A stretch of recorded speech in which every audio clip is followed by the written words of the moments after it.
Good morning. কি ব্যাপার বস, সকাল সকাল মুখের সামনে চাঁদ বদনি বসে আছেন কেন? অজানা অচেনা একটা বাউন্ডুলে ঘরে থাকলে নিশ্চিন্ত থাকি কি করে? চাটা করেছেন নাকি আমায় করতে হবে? চাটা? তোমায় আমি টাটা করব বলে বসে আছি? আর আমি তো সারা রাত ধরে টাটা বিল্লা হব বলে স্বপ্ন দেখছি।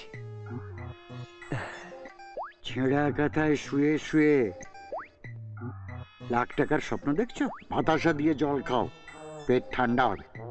জল তো আমি খাবই, তবে বাতাসা দিয়ে নয়। ঘরে কোনো ভালো মিষ্টি থাকলে নিয়ে আসুন। মিষ্টি? হ্যাঁ, আর আজ তোমাদের এগ্রিমেন্ট হতে চলেছে। এগ্রিমেন্ট?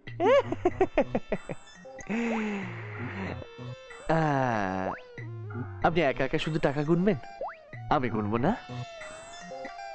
টাকা? তুমি রাত্রিবেলা আমার ঘরে উঁকি মারছিলে নাকি? বস, আমি সব জানি। হ্যাঁ, আচ্ছা, আপনি কি টাকাগুলো সরকারের হাতে তুলে দেবেন নাকি আমার সাথে বন্ধুত্ব চুক্তি করবেন? ধ্যাৎ, কি তোমার সঙ্গে আমার কিসের বন্ধুত্ব? দার মশাই, আপনার মতো বুড়ো ভাবের সাথে বন্ধুত্ব করতে আমার বই গেছে। আমি বলছি বন্ধুত্বপূর্ণ চুক্তির কথা। আমার 3টে শর্ত আছে। প্রথম হলো, আমাকে যখন ইচ্ছে বাড়ি থেকে বের করে দেবেন এবং ঢোকাবেন, এসব চলবে না। এ বাড়িতে আমার নামে একটা ঘর আপনাকে লিখে দিতে হবে। তোমার না কলকাতা শহরে 400খানা বাড়ি, কোথাও থাকার জায়গা নেই?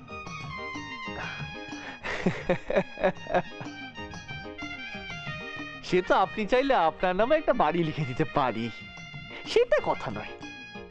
ব্যাপারটা যেটা হচ্ছে, ইজ্জত কা সওয়াল। দ্বিতীয় শর্ত, প্রতি মাসে মাসে আমাকে একটা নির্দিষ্ট অ্যামাউন্ট আপনাকে দিতে হবে। এই ধরুন 1010 টাকা। নয় নয়, চোর ডাকাতরা যখন সবকিছু ফাঁক করে দিয়ে চলে যাবে তখন কি করবেন? আর আপনি যদি আমার শর্ত না মানেন, আমি তো নিচে কি খবর দিয়ে দেবো। হ্যাঁ, শুধু ডাকাত কেন, পুলিশ, ইনকাম ট্যাক্স, ভিজিলেন্স, সব জায়গায় নাড়িয়ে দেবো।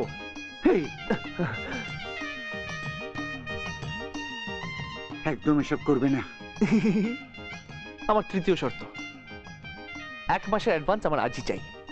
না, আজ কোথায় টাকা পাবো? আজ পারবো না। ঠিক আছে, আমি বুঝে নিচ্ছি। বারবার তুমি ওই ঘরের দিকে দেখছো কেন? একদম যাবে না। শুনুন, যে গরু দুধ দেয় না, তার লাথিও সহ্য করতে হয়। তুমি আমায় লাথি মারছো? শোয়ে নিন। শুনুন, আমাকে আপনার সঙ্গে রাখলে লাভবান হবেন। চোর ডাকাত ভূত প্রেত সবাই আমার কাছে জব্দ। আমি এদের সবার রাজা। কিছু বুঝলেন? বুঝতে হবে না, আপনি শুধু জল মিষ্টি আর তার সঙ্গে চুক্তিপত্র তৈরি করে নিয়ে আসুন। শোনো রাজা, একটা কথা আমি তোমায় খুব ভালো করে...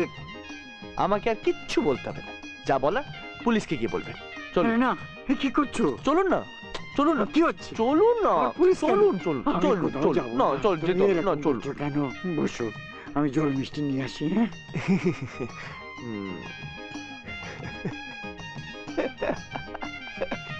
ও বাবা, এত টাকা! এত টাকা তুই কোথায় পেলি? তোমার, তুমি বলেছিলে না হরিদ্বার বৃন্দাবন মথুরা সব তীর্থ করতে যাবে, যাও ঘুরে এসো। সত্যি করে বল বাবা, এত টাকা তুই কোথায় পেলি? নতুন কাজ পেয়েছি, একটা বাড়িও কিনেছি। বাড়ি কিনেছিস? হ্যাঁ, আমি যা বলি তাই করি, আর কি কি করি দেখো না তুমি। সবার চোখ একেবারে ছানা বড়া করে দেবো। কবে যাবে জানো তুমি বলছিলে?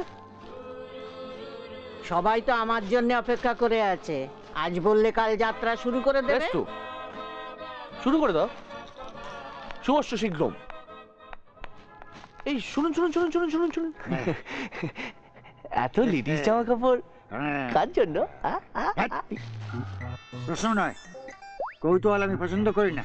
না মানে আপনার মতো এত কিপটে মানুষ ভুল হয়ে গেছে, ভুল হয়ে গেছে। মিতব্যয়ী সঞ্চয় মানুষ।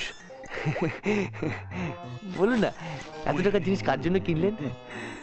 তাতে তোমার কোন বাড়াবাতে ছাই দিলাম। চলো। গাড়িতে একটা টেপ লাগাতে পারেন না? না পারিনি, কোনো কথা নয়, চলো। এই শুনুন না, শুনুন না, এত বড় বাড়ি একটা দরওয়ান নেই। না হ্যাঁ, এত বড় বাড়ি একটা চাকর বাকর নেই।